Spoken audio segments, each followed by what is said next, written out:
వేద పండితులచే శుభకార్యాలు పూజలు హోమాలు జాతకాలు ఆఫీస్ పూజలు చేయించుట కొరకు పూజారీస్.com.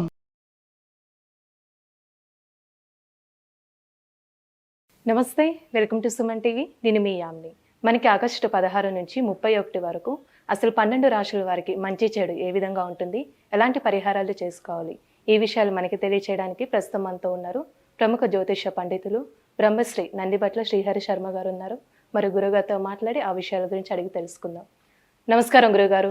వాగర్థావ్యవ సంపృక్తౌ వాగర్థ ప్రతిపత్తయే జగతః పితరౌ వందే పార్వతీ పరమేశ్వరౌ. సదాశివ సమారంభాం శంకరాచార్య మధ్యమాం అస్మదాచార్య పర్యంతం వందే గురు పరంపరాం. ఆదిత్యాయ చ సోమాయ మంగళాయ బుధాయ చ గురుశుక్ర శనిభ్యశ్చ రాహవే కేతవే నమః. శృంగేరి పీఠాధిపతులకి, కంచి పీఠాధిపతులకి నమస్కారములు తెలియజేసుకుంటూ కార్యక్రమాన్ని ప్రారంభిద్దాం. గురుగారు, మనకి ఆగస్టు 16 నుంచి 31 వరకు అండి అసలు తులారాశి వారికి ఏ విధంగా ఉంటుంది? ఆగస్టు 16వ తారీఖు నుంచి 31వ తారీఖు వరకు తులారాశి వారికి ఏ విధంగా ఉండబోతుందో తెలుసుకునే ముందు గ్రహ సంచారం ఏ విధంగా ఉందో తెలుసుకుందాం.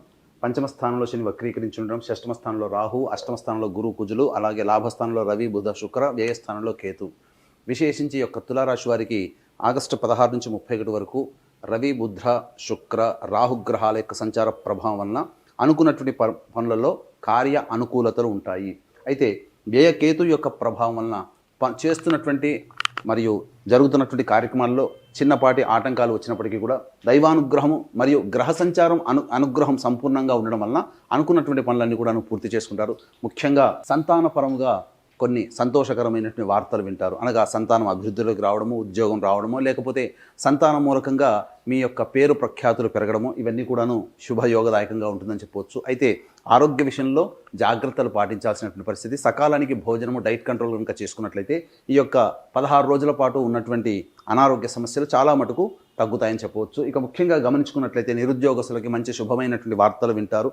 అలాగే ఉద్యోగంలో ఉన్నటువంటి వారికి అధికారుల యొక్క అండదండలతో ప్రమోషన్స్ పొందేటువంటి అవకాశాలు ఉంటాయి. బదిలీలకు సంబంధించినటువంటి ప్రయత్నాలన్నీ కూడా కొలిక్కి వస్తాయని చెప్పొచ్చు. ఇక విద్యార్థులకి అన్నింటా శుభమైనటువంటి పరిణామాలు, కోరుకున్నటువంటి విద్యా సంస్థల్లో ప్రవేశం జరగడము, ఇవన్నీ కూడాను జరుగుతాయని చెప్పొచ్చు. మనోవాంఛ అనేటువంటిది కలుగుతుంది. ముఖ్యంగా వివాహ ప్రయత్నాలు చేసేటువంటి వాళ్ళకి దైవానుగ్రహం లేకపోయినా గ్రహ సంచారం అనుకూలం ఉన్నటువంటి కారణం చేత దైవానుగ్రహ ప్రభావం తెచ్చుకున్నట్లయితే, అనగా దైవానుగ్రహంతో మీకు చక్కగా నిశ్చయ తాంబూలాలకు వెళ్ళే అవకాశాలు కూడా ఉంటాయని చెప్పవచ్చు. ఇక అన్నింట ముఖ్యంగా గమనించాల్సినటువంటిది ఎఫ్ఎంసీజీ రంగంలో ఉన్నటువంటి వారికి, రియల్ ఎస్టేట్ రంగంలో ఉన్నటువంటి వ్యాపారస్తులకి చాలా మటుకు ఆచితూచి స్పందించాల్సినటువంటి పరిస్థితి అని చెప్పవచ్చు. ఇక నమ్మకస్తులైనప్పటికీ మరియు మిత్రులైనప్పటికీ కూడాను వారు సూచించినటువంటి నిర్ణయాలు మీరు అమలు చేసే ముందు జాగ్రత్తలు పాటించాలి. అయితే ప్రధానంగా ఈ యొక్క ఆగస్టు 16వ తారీఖు నుంచి 31వ తారీఖు వరకు ఈ యొక్క ప్రతి వ్యక్తికి కూడాను డబ్బుతోనే ముడిపడి ఉన్నటువంటి సమస్యలు, అనగా 75% డబ్బుతోనే ముడిపడి ఉంటాయి. ఆ 75% డబ్బుతోనే సమస్యలు తీరుతాయి. కాబట్టి ఏ రోజుల్లో ఆదాయం బాగుంటుంది, ఏ రోజుల్లో ఖర్చులు అధికంగా ఉంటాయి, ఏ రోజుల్లో మనస్సు ప్రశాంతంగా ఉండకపోవడము, అలాగే ఏ విధమైనటువంటి స్థితిగతులు ఉంటాయనేటువంటిది క్లుప్తంగా మనం తెలియజేసుకుందాం. ఇక 16, 17వ తారీఖులో కనుక చూసుకున్నట్లయితే మీ యొక్క గోచార రీత్యా చక్కగా ఉన్నటువంటి సందర్భం, అనుకూలమైనటువంటి పనులు నెరవేరుతాయి. మిత్రుల యొక్క సహాయ సహకారాలతో, సోదర సోదరిమణుల యొక్క సహాయ సహకారాలతో మీ యొక్క కార్యక్రమాలను కూడా చక్కబెట్టుకుంటారు. ముఖ్యంగా విశేషమైనటువంటి ధన రాబడి మీకు కలుగుతుందని చెప్పవచ్చు. అనుకున్నటువంటి సమయానికి మీ యొక్క ఖర్చులకు తగ్గట్టుగా ధనం అందుబాటులోకి వస్తుంది.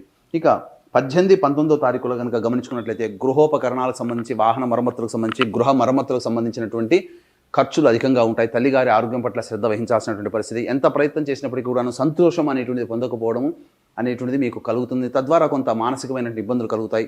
ముఖ్యంగా వాహనాన్ని నడిపేటప్పుడు జాగ్రత్తలు పాటించాల్సినటువంటి పరిస్థితి, ఆరోగ్యం పట్ల కూడా శ్రద్ధ వహించాల్సినటువంటి పరిస్థితి అని చెప్పవచ్చు.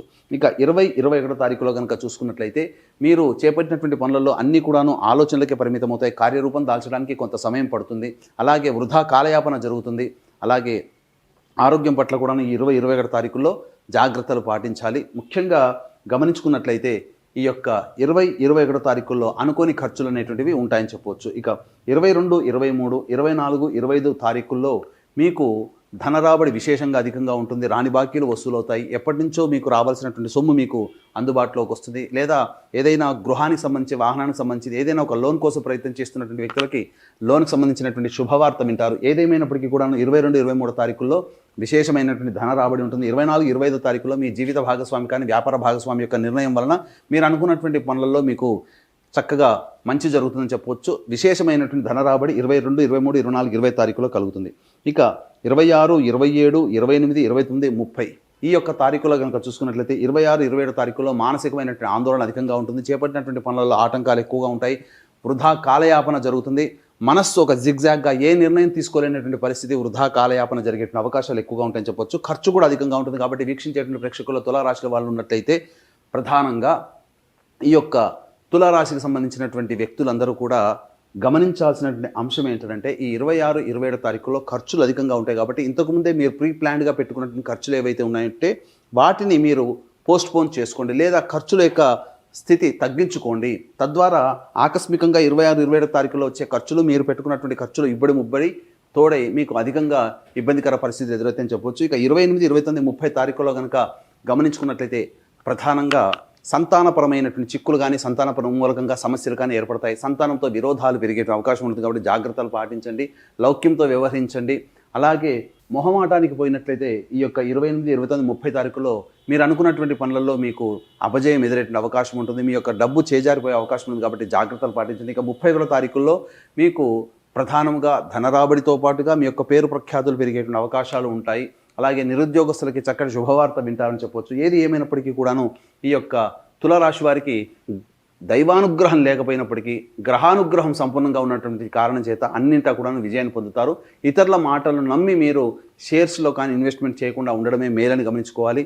మీ యొక్క స్వయం ఆలోచనలే అందరి ఆలోచనలు తీసుకుంటూ మీ యొక్క స్వయం ఆలోచనలే మీరు నిర్ణయం అమలు చేసినట్లయితే చాలా చక్కగా ఉంటుందని చెప్పొచ్చు. ఏది ఏమైనప్పటికీ చక్కటి శుభ ఫలితాలు యొక్క తులారాశిలో జన్మించినటువంటి వారికి ఉంటాయని చెప్పొచ్చు.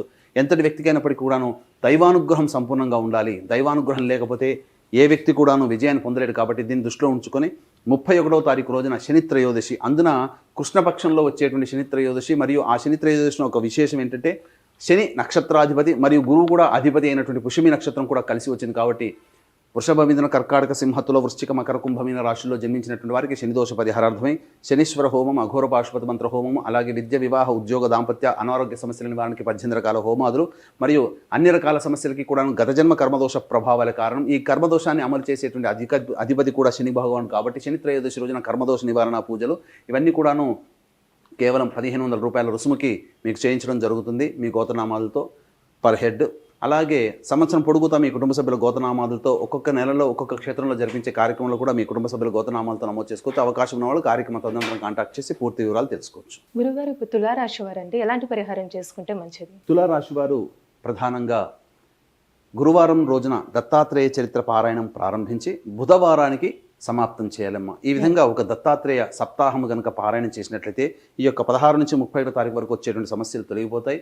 అలాగే సుబ్రహ్మణ్య భుజంగ స్తోత్ర పారాయణం ఎల్లవేళలా పఠించాలి. గురుగారు, ఇప్పుడు ఆగస్టు 16 నుంచి 31 వరకు అండి అసలు తులారాశి వారికి ఏ విధంగా ఉంటుంది, ఎలాంటి పరిహారం చేసుకోవాలి, ఈ విషయాలు మాకు తెలియజేసినందుకు ధన్యవాదాలండి. సర్వం శ్రీ ఉమామహేశ్వర పరబ్రహ్మార్పణమస్తు.